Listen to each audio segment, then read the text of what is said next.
Hey friends, welcome back to our chapter reading. We are continuing today with Charlie and the Chocolate Factory by Roald Dahl. So when we left off last time, we had already gotten rid of Augustus Gloop. He went up the drain pipe for the Chocolate River. And Veruca Salt was the last one, and she and her parents fell down the hole to the trash chute. And right before her was Violet Beauregard, who had turned into a giant blueberry. So let's see what we have left. All we have left are Mike TV and Charlie. Let's see what happens. Chapter 25, The Great Glass Elevator. "I've never seen anything like it," cried Mr. Wonka. "The children are disappearing like rabbits, but you mustn't worry about it. They'll all come out in the wash." Mr. Wonka looked at the little group that stood beside him in the corridor. There were only 2 children left now, Mike TV and Charlie Bucket. And there were 3 grown-ups, Mr. and Mrs. TV and Grandpa Joe. "Shall we move on?" Mr. Wonka asked. "Oh, yes," cried Charlie and Grandpa Joe both together. "My feet are getting tired," said Mike TV. "I want to watch television." "If you're tired, then we better take the elevator," said Mr. Wonka. "It's over here. Come on, in we go." He skipped across the passage to a pair of double doors. The door slid open. The 2 children and the grown-ups went in. "Now then," cried Mr. Wonka, "which button shall we press first? Take your pick." Charlie Bucket stared around him in astonishment. This was the craziest elevator he had ever seen. There were buttons everywhere. The walls and even the ceiling were covered all over with rows and rows and rows of small black push buttons. There must have been 1,000 of them on each wall and another 1,000 on the ceiling. And now Charlie noticed that every single button had a tiny printed label beside it telling you which room you would be taken to if you pressed it. "This isn't just an ordinary up and down elevator," announced Mr. Wonka proudly. "This elevator can go sideways and long ways and slant ways and any other way you can think of. It can visit any single room in the whole factory, no matter where it is. You simply press the button and zing, you're off." "Fantastic," murmured Grandpa Joe. His eyes were shining with excitement as he stared at the rows and rows of buttons. "The whole elevator is made of thick, clear glass," Mr. Wonka declared. "Walls, doors, ceiling, floor, everything is made of glass so that you can see out." "But there's nothing to see," said Mike TV. "Choose a button," said Mr. Wonka. "The 2 children may press 1 button each, so take your pick. Hurry up. In every room, something delicious and wonderful is being made." Quickly, Charlie started reading some of the labels alongside the buttons. "The Rock Candy Mine, 10,000 feet deep," it said on one. "Coconut Ice Skating Rinks," it said on another. Then, "Strawberry Juice Water Pistols. Toffee apple trees for planting out in your garden, all sizes. Exploding candy for your enemies. Luminous lollies for eating in bed at night. Mint jujubes for the boy next door. They'll give him a green teeth for a month. Cavity-filling caramels, no more dentists. Stickjaw for talkative parents. Wriggle sweets that wriggle delightfully in your tummy after swallowing. Invisible chocolate bars for eating in class. Candy-coated pencils for sucking. Fizzy lemonade swimming pools. Magic hand fudge. When you hold it in your hand, you taste it in your mouth. Rainbow drops. Suck them and you can spit in 6 different colors." Come on," cried Mr. Wonka. "We can't wait all day." "Isn't there a television room in all this lot?" asked Mike TV. "Certainly there's a television room," Mr. Wonka said. "That button over there." He pointed with his finger. Everybody looked. "Television chocolate," it said on the label inside the button. "Whoopee!" shouted Mike TV. "That's for me." He stuck out his thumb and pressed the button. Instantly, there was a tremendous whizzing noise. The doors clanged shut and the elevator leaped away as though it had been stung by a wasp. But it leapt sideways, and all the passengers, except Mr. Wonka, who was holding onto a strap from the ceiling, were flung off their feet onto the floor. Get up!" cried Mr. Wonka, roaring with laughter. But just as they were staggering to their feet, the elevator changed directions and swerved violently round a corner. And over they went once more. "Help!" shouted Mrs. TV. "Take my hand, madam," said Mr. Wonka gallantly. So here they all are in the elevator.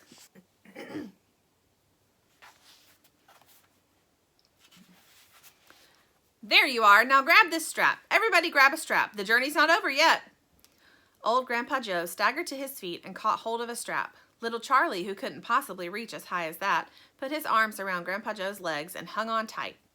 The elevator rushed on at the speed of a rocket. Now it was beginning to climb. It was shooting up and up and up on a steep, slanty course as if it were climbing a very steep hill. Then suddenly, as though it had come to the top of the hill and gone over a precipice, it dropped like a stone, and Charlie felt his tummy coming right up to his throat. And Grandpa Joe shouted, "Yippee! Here we go!" And Mrs. TV cried out, "The rope has broken! We're going to crash!" And Mr. Wonka said, "Calm yourself, my dear lady," and patted her comfortingly on the arm.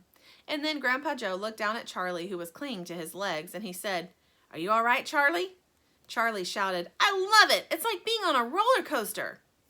And through the glass walls of the elevator, as it rushed along, they caught sudden glimpses of strange and wonderful things going on in some of the other rooms. An enormous spout with brown sticky stuff oozing out of it onto the floor. A great craggy mountain made entirely of fudge with Oompa Loompas, all roped together for safety, hacking huge chunks of fudge out of its sides. A machine with white powder spraying out of it like a snowstorm. A lake of hot caramel with steam coming off it. A village of Oompa Loompas with tiny houses and streets and hundreds of Oompa Loompa children, no more than 4 inches high, playing in the streets. And now the elevator began flattening out again, but it seemed to be going faster than ever. And Charlie could hear the scream of the wind outside as it hurtled forward.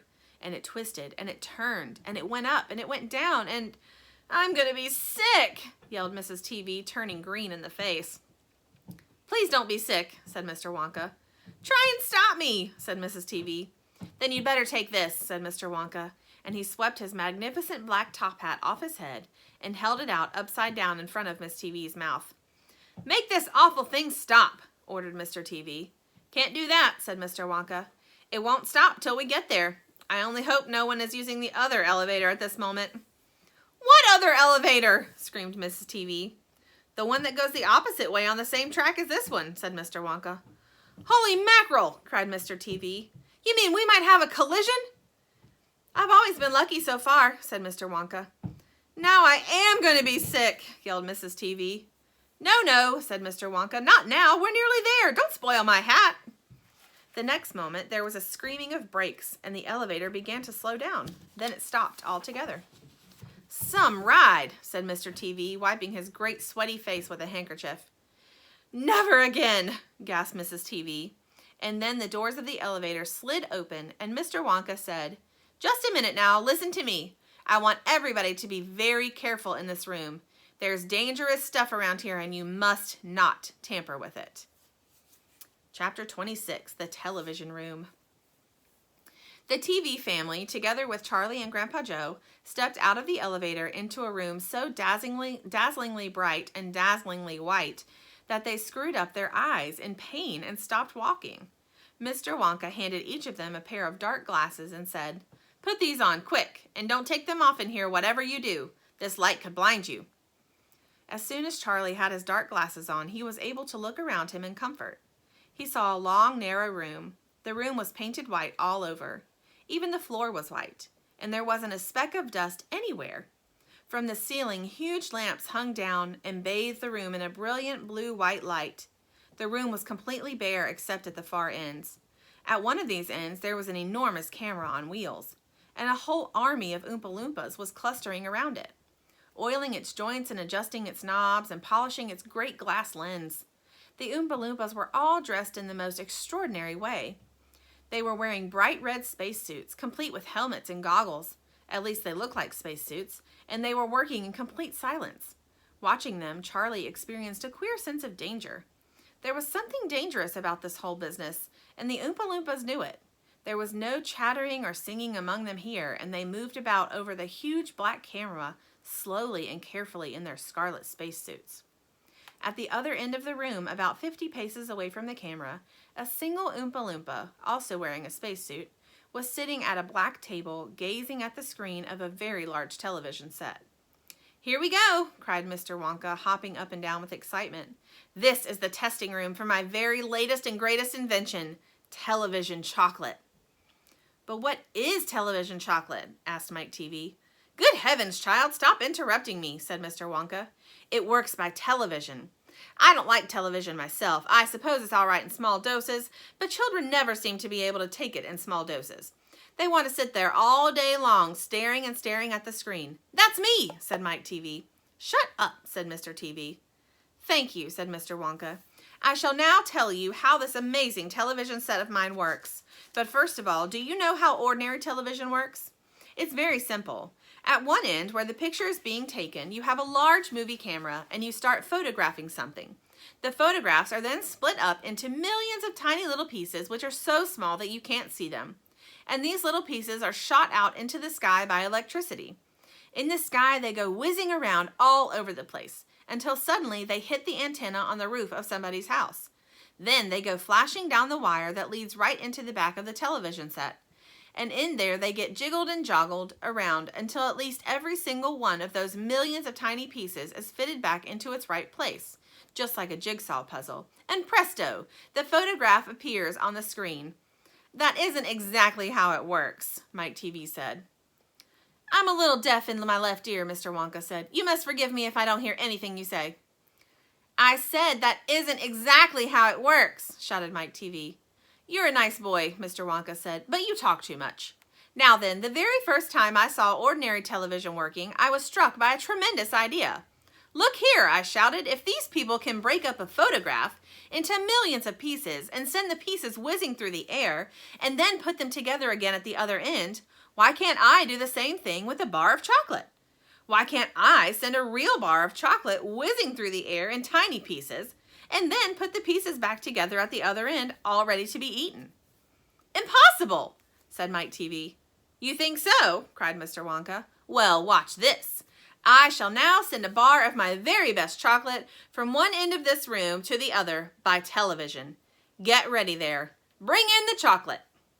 Immediately, 6 Oompa Loompas marched forward carrying on their shoulders the most enormous bar of chocolate Charlie had ever seen.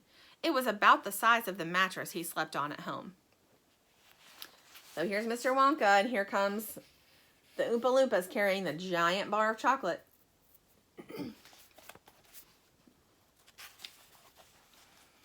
"It has to be big," Mr. Wonka explained, "because whenever you send something by television, it always comes out much smaller than it was when it went in. Even with ordinary television, when you photograph a big man, he never comes out on your screen any taller than a pencil, does he? Here we go then, get ready. No, stop, hold everything. You there, Mike TV, stand back. You're too close to the camera. There are dangerous rays coming out of that thing. They could break you up into a million pieces in 1 second. That's why the Oompa Loompas are wearing spacesuits. The suits protect them. All right, that's better. Now then, switch on." One of the Oompa Loompas caught hold of a large switch and pulled it down. There was a blinding flash. "The chocolate's gone!" shouted Grandpa Joe, waving his arms. He was quite right. The whole enormous bar of chocolate had disappeared completely into thin air. "It's on its way," cried Mr. Wonka. "It is now rushing through the air above our heads in a million tiny pieces. Quick, come over here." He dashed over to the other end of the room where the large television set was standing, and the others followed him. "Watch the screen," he cried. "Here it comes, look!" The screen flickered and lit up. Then suddenly a small bar of chocolate appeared in the middle of the screen. "Take it!" shouted Mr. Wonka, growing more and more excited. "How can you take it?" asked Mike TV, laughing. "It's just a picture on a television screen." "Charlie Bucket," cried Mr. Wonka, "you take it. Reach out and grab it." Charlie put out his hand and touched the screen, and suddenly, miraculously, the bar of chocolate came away in his fingers. He was so surprised he nearly dropped it. "Eat it!" shouted Mr. Wonka. "Go on, eat it! It'll be delicious! It's the same bar! It's gotten smaller on the journey, that's all." "It's absolutely fantastic!" gasped Grandpa Joe. It's a miracle!" "Just imagine," cried Mr. Wonka. "When I start using this across the country, you'll be sitting at home watching television and suddenly a commercial will flash onto the screen and a voice will say, 'Eat Wonka's chocolates, they're the best in the world. If you don't believe us, try one for yourself, now!' And you simply reach out and take one. How about that, eh?" "Terrific!" cried Grandpa Joe. "It'll change the world!"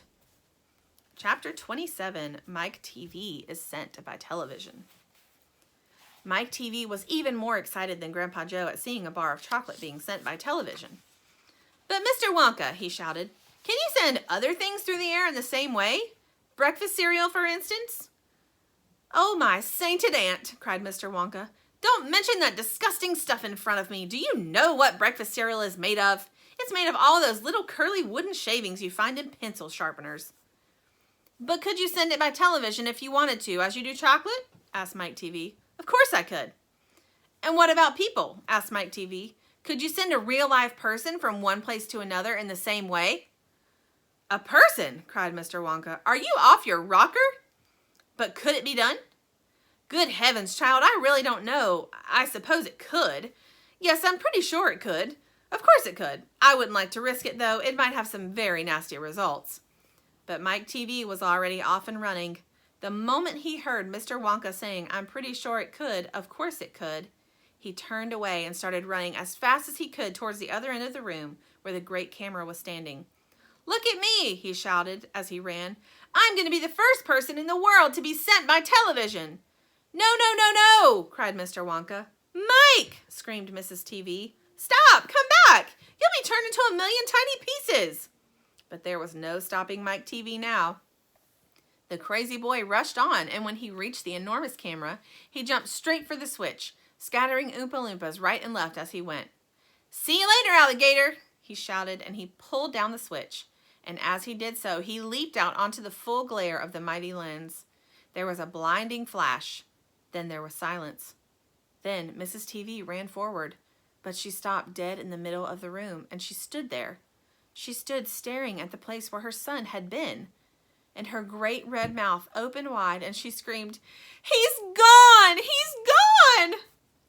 Great heavens, he has gone, shouted Mr. TV. Mr. Wonka hurried forward and placed a hand gently on Mrs. TV's shoulder. We shall have to hope for the best, he said.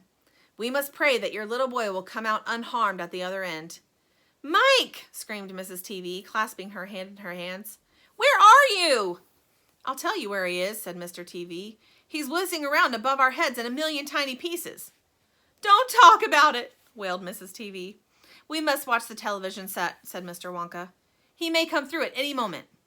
Mr. and Mrs. TV and Grandpa Joe and little Charlie and Mr. Wonka all gathered around the television and stared tensely at the screen. The screen was quite blank. He's taken a heck of a long time to come across, said Mr. TV, wiping his brow.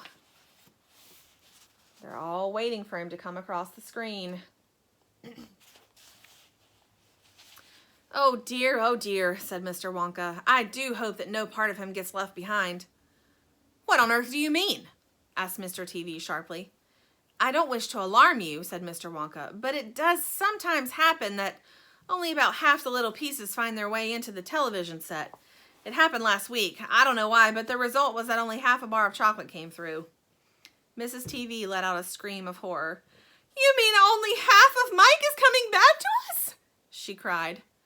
Let's hope it's the top half, said Mr. TV. Hold everything, said Mr. Wonka. Watch the screen. Something's happening. The screen had suddenly begun to flicker.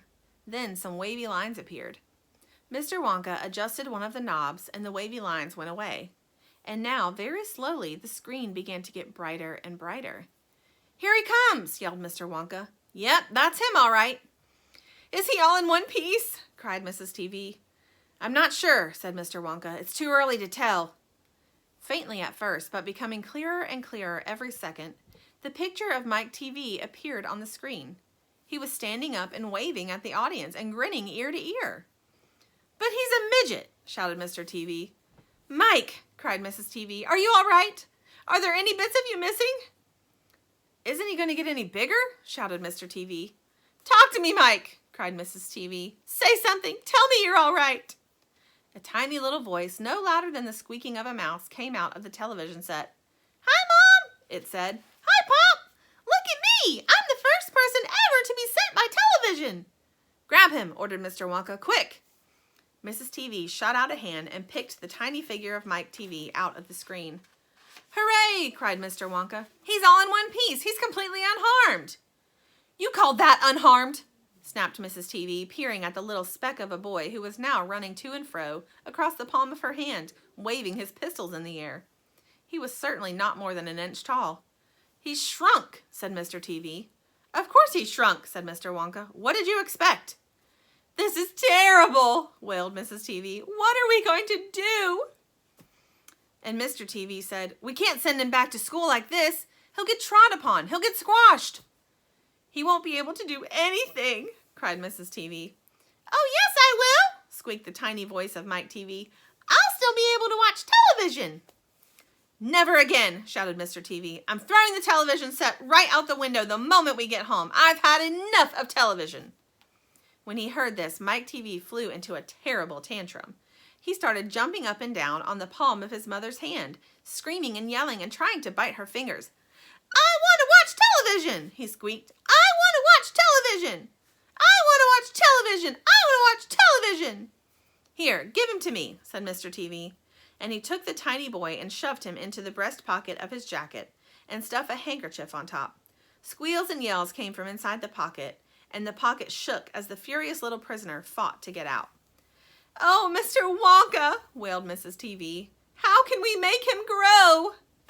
Well, said Mr. Wonka, stroking his beard and gazing thoughtfully at the ceiling, I must say that's a wee bit tricky, but small boys are extremely springy and elastic. They stretch like mad, so what we'll do, we'll put him in a special machine I have for testing the stretchiness of chewing gum. Maybe that will bring him back to what he was. Oh, thank you, said Mrs. TV. Don't mention it, dear lady. How far do you think he'll stretch? Asked Mr. TV. Maybe miles, said Mr. Wonka. Who knows? But he's going to be awfully thin. Everything gets thinner when you stretch it. So here's Mrs. TV holding her little boy. He's definitely her little boy now, isn't he?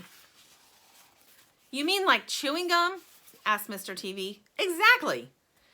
How thin will he be? Asked Mrs. TV anxiously. I haven't the foggiest idea, said Mr. Wonka.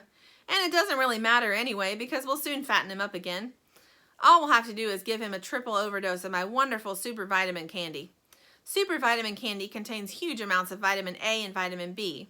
It also contains vitamin C, vitamin D, vitamin E, vitamin F, vitamin G, vitamin I, vitamin J, vitamin K, vitamin L, vitamin M, vitamin N, vitamin O, vitamin P, vitamin Q, vitamin R, vitamin T, vitamin U, vitamin V, vitamin W, vitamin X, vitamin Y, and, believe it or not, vitamin Z. The only two vitamins it doesn't have in it are vitamin S, because it makes you sick, and vitamin H, because it makes you grow horns out of the top of your head like a bull. But it does have in it a very small amount of the rarest and most magical vitamin of them all, vitamin Wonka. And what will that do to him? Asked Mr. TV anxiously. It'll make his toes grow out until they're as long as his fingers. Oh no, cried Mrs. TV. Don't be silly, said Mr. Wonka. It's most useful. He'll be able to play piano with his feet. But Mr. Wonka, no arguments, please, said Mr. Wonka. He turned away and clicked his fingers 3 times in the air. An Oompa Loompa appeared immediately and stood beside him. Follow these orders, said Mr. Wonka, handing the Oompa Loompa a piece of paper on which he had written full instructions. And you'll find the boy in his father's pocket. Off you go. Goodbye, Mr. TV. Goodbye, Mrs. TV. And please don't look so worried. They all come out in the wash, you know, every one of them all. At the end of the room, the Oompa Loompas around the giant camera were already beating their tiny drums and beginning to jog up and down to the rhythm. There they go again, said Mr. Wonka. I'm afraid you can't stop the singing.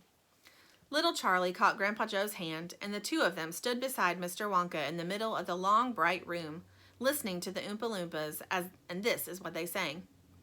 The most important thing we've learned, so far as children are concerned, is never, never let them near your television set. Or better still, just don't install the idiotic thing at all. In almost every house we've been, we've watched them gaping at the screen. They loll and slop and lounge about and stare until their eyes pop out. Last week in someone's place we saw a dozen eyeballs on the floor. They sit and stare and stare and sit until they're hypnotized by it, until they're absolutely drunk with all that shocking, ghastly junk. Oh yes, we know it keeps them still. They don't climb out the windowsill. They never fight or kick or punch. They leave you free to cook the lunch and wash the dishes in the sink. But did you ever stop to think, to wonder just exactly what this does for your beloved tot? It rots the senses in the head. It kills imagination dead. It clogs and clutters up the mind. It makes a child so dull and blind. He can no longer understand a fantasy, a fairyland. His brain becomes as soft as cheese. His powers of thinking rust and freeze. He cannot think, he only sees. All right, you'll cry, all right, you'll say, but if we take the set away, What shall we do to entertain our darling children? Please explain. We'll answer this by asking you, what used the darling ones to do? How used they keep themselves contented before this monster was invented? Have you forgotten? Don't you know? We'll say it very loud and slow. They used to read. They'd read and read and read and read and then proceed to read some more. Great Scott, gadzooks! 1/2 of their lives was reading books. The nursery shelves held books galore. Books cluttered up the nursery floor. And in the bedroom by the bed, more books were waiting to be read. Such wondrous, fine, fantastic tales of dragons, gypsies, queens, and whales. And treasure isles and distant shores where smugglers rowed with muffled oars. And pirates wearing purple pants, and sailing ships and elephants, and cannibals crouching round the pot, stirring away at something hot. It smells so good, what can it be? Good gracious, it's Penelope. The younger ones had Beatrix Potter, with Mr. Todd the dirty rotter, and Squirrel Nutkin Pigling Bland, and Mrs. Tiddlywinkle, and just how the camel got his hump, and how the monkey lost his rump, and Mr. Toad, and bless my soul, there's Mr. Rat and Mr. Mole. Oh, books, what books they used to know, those children living long ago. So please, oh please, we beg, we pray, go throw your TV set away, and in its place you can install a lovely bookshelf on the wall. Then fill the shelves with lots of books, ignoring all the dirty looks, the screams and yells, the bites and kicks, and children hitting you with sticks. Fear not, because we promise you that in about a week or two of having nothing else to do, they'll now begin to feel the need of having something good to read.